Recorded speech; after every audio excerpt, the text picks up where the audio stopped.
మొన్న జస్ప్రీత్ బుమ్రాని కొట్టాడు, నిన్న భువనేశ్వర్ కుమార్ని కొట్టాడు, జాష్ హేజల్వుడ్ని కూడా కొట్టాడు. ఒప్పేసుకోవాలి, ఇంక తప్పదు. అంటే ఇప్పుడు తనకంటే వయసులో పెద్దగా ఉన్నాం కాబట్టి మనలో ఉన్న కుళ్ళు మనతో ఏమనిస్తుందంటే అంత సీన్ లేదు, ఫెయిల్ అవుతాడు స్లాగరు, గుడ్డూపుడు, 10 ఏళ్ళు కాదు అనేలా ఫోర్స్ చేస్తుంది మన కుళ్ళు అది. కానీ చెప్పొచ్చేది ఏంటంటే మనకే ఇలా ఉంటే 15 సంవత్సరాలు ఉన్న అబ్బాయిలకి అమ్మాయిల పరిస్థితి ఏంటో తెలుసా మీకు? ఇప్పుడు అమాయక మీరు కించం వాళ్ళ ఇళ్ళలో అమ్మ నాన్న ఇచ్చుకున్నారంట, ఏం చేస్తున్నారా మీరు చూసి నేర్చుకోండి రా అని. అందుకే మా అబ్బాయి ఏమంటున్నానంటే మనం హ్యాపీగా ఫీల్ అవుదాం, మనం ప్రౌడ్గా ఫీల్ అవుదాం. కుర్రాడు మన ఇండియన్ కుర్రాడు అని చెప్పి గర్వపడదాం మనం.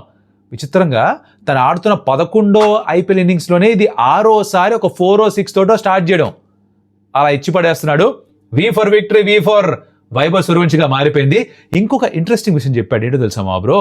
తను అంటాడు బౌలింగ్ వేస్తుంది బుమ్రా అయినా, భువి అయినా, జాష్ హేజల్వుడ్ అయినా మనసులో ఎక్కడో ఉంటుంది, కానీ నేను బౌలర్ని చూడట్లేదు, నేను బాల్ని మాత్రమే చూస్తున్నాను, దానికే రియాక్ట్ అవుతున్నాను. ఇది ఎలాంటిదంటే ద్రోణాచార్యులు వారు అర్జున్ అడిగారంట, నీకు అక్కడ ఏం కనిపిస్తుందంటే నాకు చెట్టు కనిపించట్లేదు, నాకు పెట్ట కనిపించట్లేదు, దాని కన్ను మాత్రమే కనిపిస్తుంది అని ఎలా అయితే చెప్పాడో అలాగే కుర్రాడు నాకు బాల్ మాత్రమే కనిపిస్తుంది అంటున్నాడు. అదే తన సక్సెస్కి మంత్ర.